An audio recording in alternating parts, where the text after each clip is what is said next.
आज का टॉपिक इस विंटर सीरीज का टॉपिक नंबर 3 है। आज हम बात करेंगे कि बेबी क्लोथिंग कैसे करें, यानी बच्चों को हम कपड़े किस तरीके से पहनाएं, ना ही सिर्फ वो कंफर्टेबल रहे, एक्टिव रहे और साथ ही में जिससे आप सेटिस्फाई रहो कि आपका बच्चा बहुत ज़्यादा कवर्ड है और अब इसे ठंड नहीं लगती।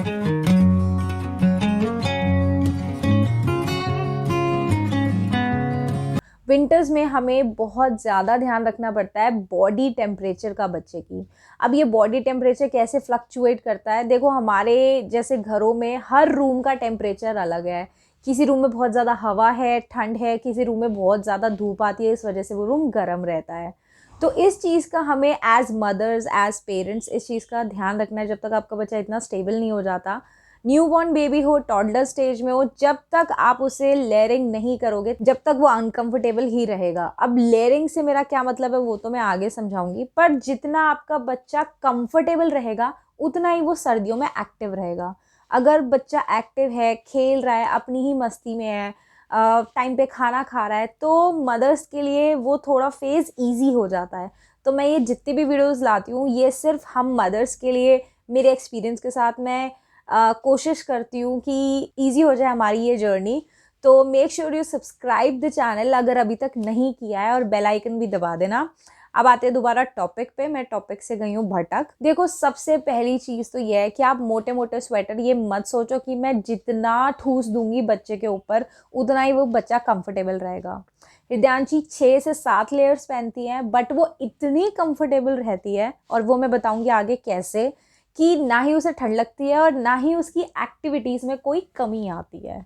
तो हमें बच्चों को प्रोटेक्ट भी करना है ठंड से, और साथ ही में हमें उन्हें कंफर्टेबल और एक्टिव भी रहने देना है। ऐसा नहीं है कि आप बच्चों को बिल्कुल एक टेडी बेयर बना दो कपड़े पहना पहना के कि वो हिल ही ना पाए अपनी जगह से। मैं मानती हूँ बीइंग अ मदर हम हमेशा ही ओवर कंसर्न रहते हैं कि सर्दियों में बच्चों की तबीयत ख़राब ना हो जाए, उन्हें किसी भी तरीके से ज़ुकाम ना लग जाए। तो अब जो मैं हृदयांशी के साथ करती हूँ वो मैं आपके साथ शेयर कर देती हूँ। हृदयांशी की जो बॉडी पे पहली लेयर होती है, मैंने इन वीडियोस में भी आपको बताया था, वो कॉटन की बनियान होती है आज भी। और वो कोई भी अपनी गर्मी का जो गर्मियों में टॉप वगैरह पहनती है वो एक ज़रूर पहनती है। अब बहुत लोगों के कमेंट्स आए थे पिछली वीडियोस में कि आप ऐसा क्यों करते हो, आप डायरेक्ट गरम बनियान पहना दो। इसका सिर्फ इतना रीज़न है कि बॉडी और जो गरम कपड़ों के बीच में एक लेयर है वो कॉटन की ज़रूरी होती है। उसका रीज़न है कि बच्चे एक तो रैशेस से बचते हैं, और जब तक आप बच्चों को बनियान नहीं पहना रहे ना तो जो वुलन स्टफ है कंफर्ट नहीं आ पाता। कि आप कितना ही सॉफ्ट और महंगा कपड़ा ले लो, वुलन बॉडी को हल्का सा इरिटेट करता ही है। तो जो मैं 7 लेयर्स के बारे में बात कर रही थी उसमें से पहली 2 लेयर्स कॉटन की होती हैं।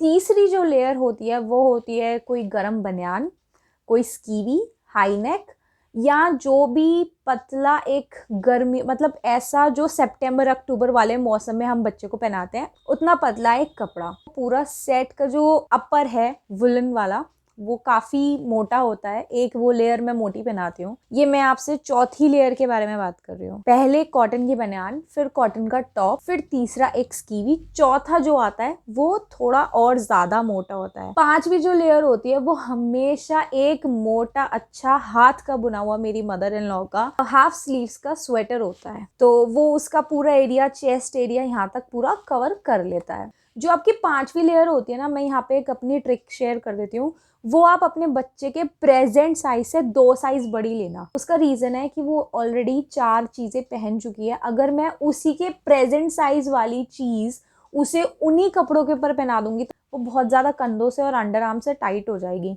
उससे क्या होता है, बच्चा इरिटेट होना शुरू हो जाता है क्योंकि वो अनकंफर्टेबल हो रहा है।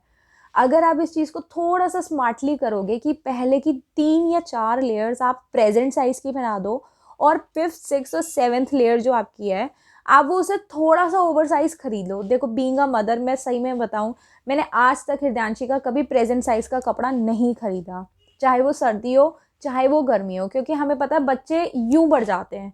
तो यार पैसे लगते हैं, हार्ड एंड मनी है अपना। तो इस चीज़ को मैं हमेशा मानती हूँ कि मैं ओवर साइज कपड़े लेती हूँ। अभी भी मेरे पास उसके 3 साइज ऊपर ओवर साइज कपड़े हैं जो मैं प्रेजेंटली यूज़ कर रही हूँ। अगले साल वो नीचे वाली लेयर्स में काम आ जाएंगे, अभी वो सबसे ऊपर लेयर में काम आ रहे हैं। यही रीज़न है कि हृदयांशी 6 से 7 लेयर पहनने के बाद भी बहुत कंफर्टेबल रहती है, और ना ही वो देखने में बुरा लगता है। मैं उसे ऐसे बाहर भी ले जाती हूँ, वो कंफर्टेबल भी रहती है और बहुत अच्छे से एंजॉय करती है वो, और मुझे भी बड़ी सैटिस्फाइड मैं रहती हूँ इस चीज़ से कि उसे ठंड नहीं लगेगी, क्योंकि मैंने उसे इतना कपड़ा पहना रखा है। अगर आपका बेबी न्यू बॉर्न में है तो मेक श्योर करना कि आप उसे मिटन्स हर वक्त पहनाओ, सॉक्स हर वक्त पहनाओ। अगर आपको लगता है न्यूबॉर्न बेबी की स्किन इतनी सॉफ्ट है कि वुलन की जो सॉक्स या मिटन्स हैं वो नुकसान देंगे, तो कॉटन के पहनाओ, कॉटन के मिटन या सॉक्स डबल कर दो। पर आप ऐसा मत करना कि उसे बिल्कुल बिना मिटन्स या सॉक्स के रखो, उससे बच्चे को बहुत ज़्यादा दिक्कत होगी। वैसे ही न्यूबॉर्न बेबीज़ को अपनी इस नए एनवायरनमेंट में एडजस्ट होने में टाइम लगता है। अब आपका बेबी हृदयांशी जैसा है जो बिल्कुल भी टोपी नहीं पहनता, जिसको अपना सिर पे हाथ लगाना गवारा नहीं है, पड़ेंगी ट्रिक्स यूज़ करनी पड़ेंगी। और जो मैंने ट्रिक्स यूज़ की वो की हैं कि मैं बहुत ज़्यादा क्यूट फैंसी कैप्स और स्कार्फ्स लेके आई हूँ।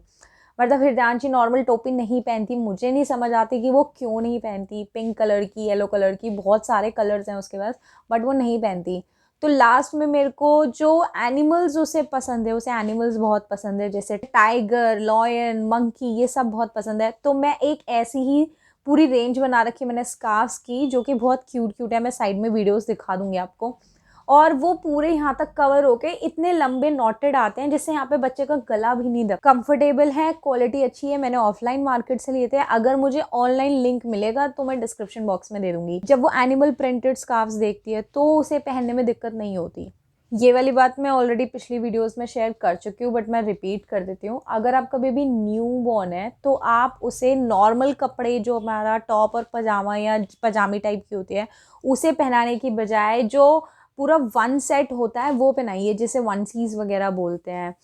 उससे क्या होगा, अगर आपको बच्चे का डाइपर चेंज करना है तो आप डायरेक्ट डाइपर वाले हिस्से को खोलोगे, वहाँ से डाइपर चेंज करोगे, पैर ढके रहेंगे। न्यूबॉर्न बेबीज़ के साथ बहुत ज़्यादा हमें केयरफुल रहना पड़ता है, क्योंकि अब मैं दिल्ली में हूँ तो दिल्ली में तो भयानक ठंड चल रही है इस टाइम। तो बच्चों को हम जितना प्रोटेक्ट कर सकते हैं ना, उतना कम है। तो कोशिश करो कि आप वनसीज वगैरह पहना दो। इन सब के लिंक्स जो मैंने यूज़ किए हैं वो मैं आपको डिस्क्रिप्शन में दे दूँगी। न्यूबॉर्न बेबीज़ के लिए एक और टिप, अपने बच्चों को स्वेडल करके रखो। स्वेडल एक कुछ नहीं होता, जिसे पहले की लेडीज़ या हमारी दादी नानियाँ बोलती थी कि बच्चा बांध के रखो, जिसमें कॉटन का सूती कपड़ा होता है और उससे हम बेबी को रैप कर देते हैं। आपको बहुत सारी वीडियोस मिल जाएंगी इंटरनेट, बच्चे को स्वेडल कैसे करते हैं, बच्चे को रैप कैसे करते हैं, आप वो सर्च करके देख सकते हो। बच्चे को स्वेडल करना बहुत ज़्यादा ज़रूरी। जब मदर के वूम में वो बच्चा होता है तो वो बिल्कुल एक पैक्ड रहता है, वो सेम फीलिंग देने के लिए कि मैं अपनी मदर के अंदर हूँ, मैं उस सेफ कंफर्टेबल प्लेस में हूँ।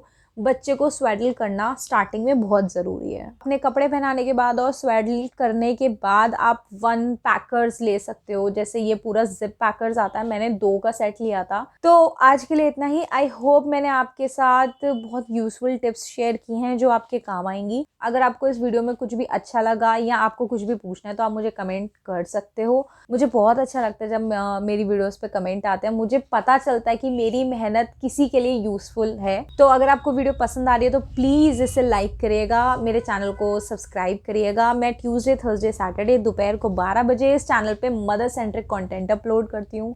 आपको किसी भी क्वेरी, कोई भी क्वेश्चन या किसी टॉपिक पे वीडियो बनवानी हो तो आप मुझे कमेंट सेक्शन में कर सकते हैं, मुझसे पूछ सकते हैं, मेरे से बात कर सकते हैं। अपने ऑफिशियल सारे सोशल मीडिया हैंडल्स आपके साथ शेयर करे हैं, तो अगर आपको लगे कि ये कंटेंट भी यूजफुल हो सकता है तो आप उन्हें भी फॉलो करिएगा। मैं आपसे मिलती हूँ अगली वीडियो में, तब तक के लिए thank you so much, bye bye.